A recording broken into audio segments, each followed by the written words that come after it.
Alright guys, just going to adjust the camera a little bit. Just a little bit on my cook system. I'll show you what I'm using just now.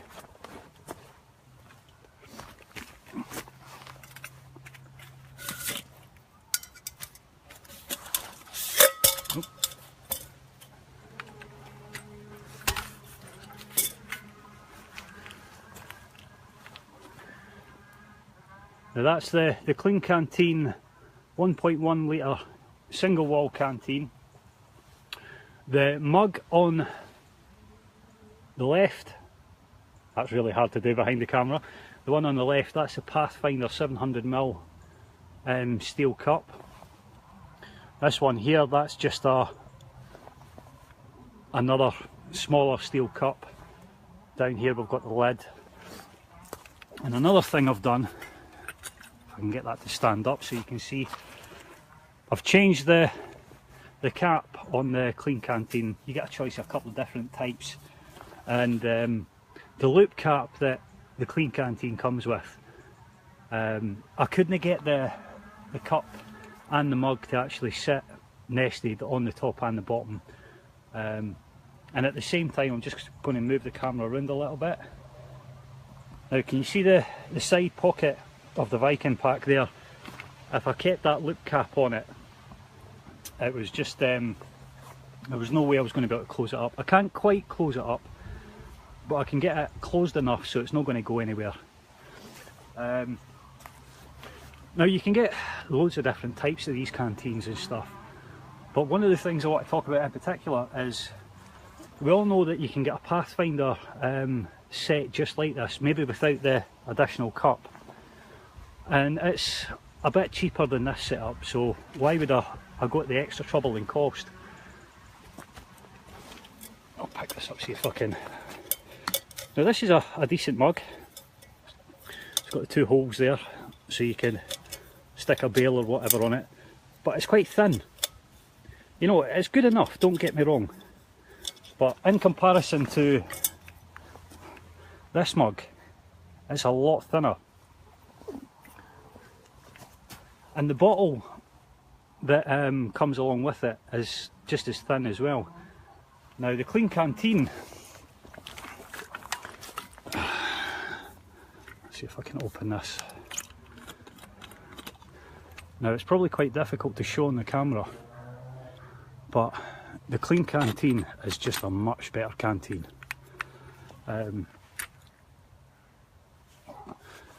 Clean Canteen as a brand overall, I really can't rate them highly enough.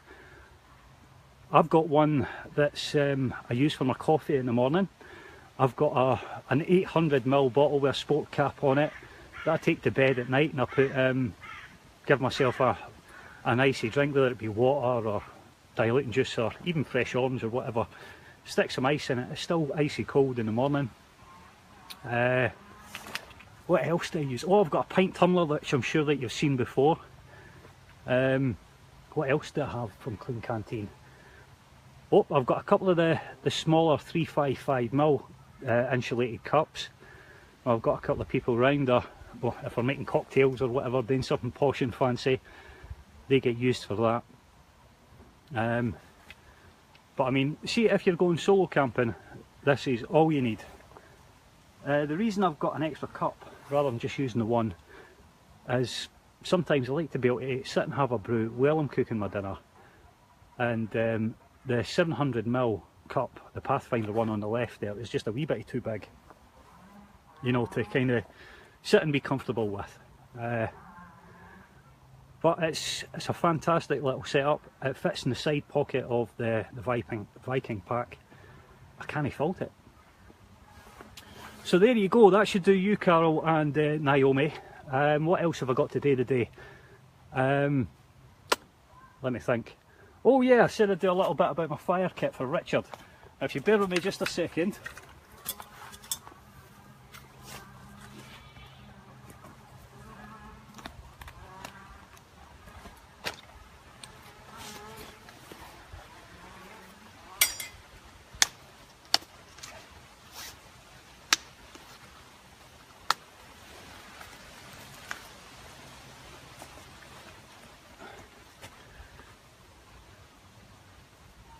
Now, this is just a plastic box. Hang on a second guys, I'm going to bring you a little bit closer just by bringing the tripod down a wee bit.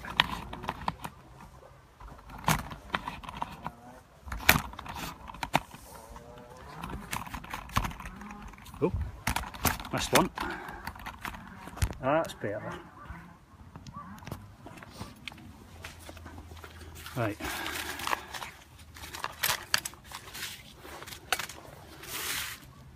The first thing is Wet Fire from UST. I can't recommend this stuff enough. Always in my fire kit. This stuff will light on a pool of water. It'll take a spark for your ferro rod anywhere. Doesn't matter if you're in a gale or storm, it's pouring with rain, that will ignite every single time. What else have we got? Char cloth. We all know what char cloth is. A Fresnel mirror, which very rarely gets any use, obviously because I'm in Scotland. Fatwood shavings. We all know what that is, there's no point in me saying anything about that. Just some sawdust. My mate Robbie works at a place where he gets loads of stuff like this, and I ask him specifically to try and get me the resiny stuff, and he does. Gives me bags and bags at a time. Got a little bit of fatwood there.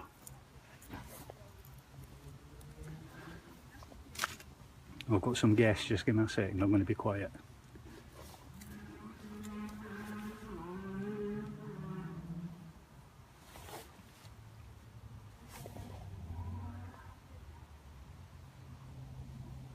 As you can tell, I'm not that far away from civilization at all.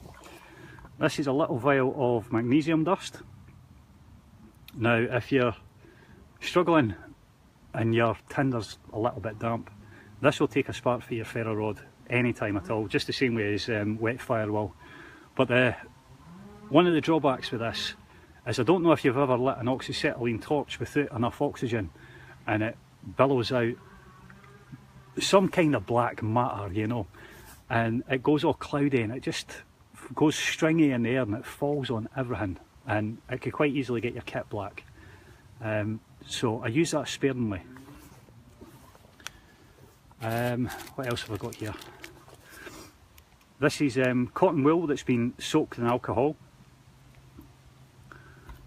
I think it's actually been soaked in baby oil and Vaseline and God knows what else.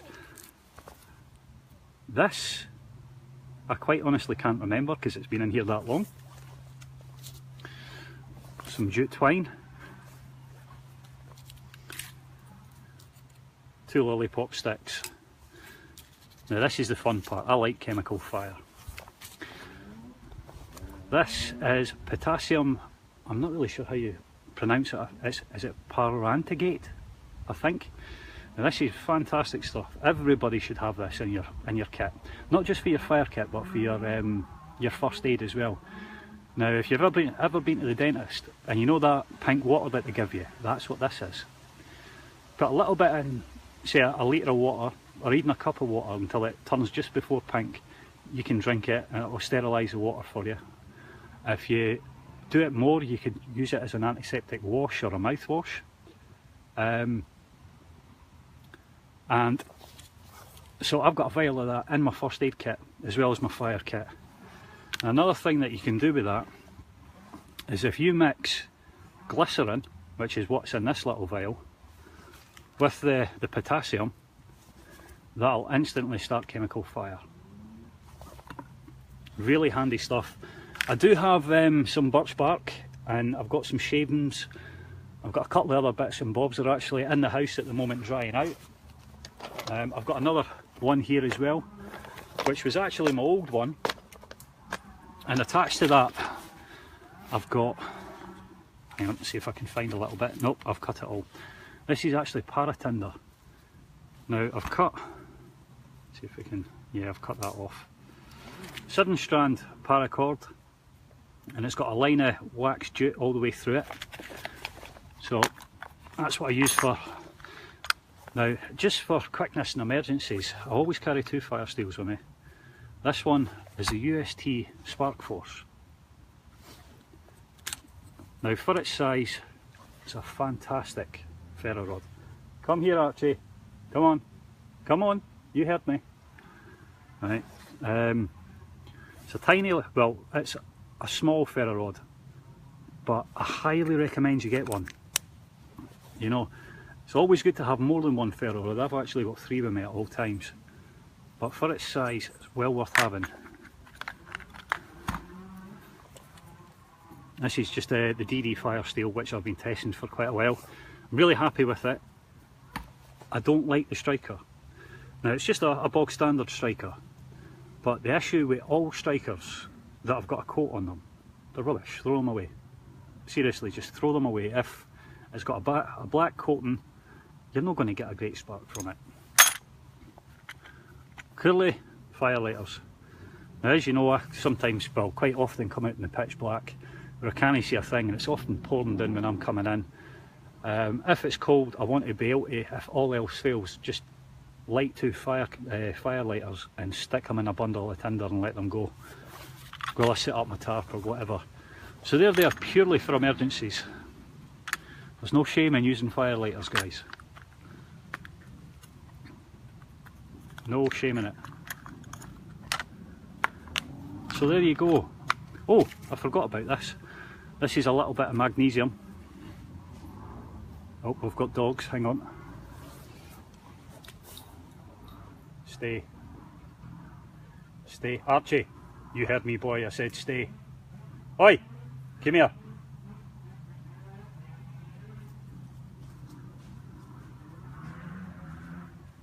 Alright, pal.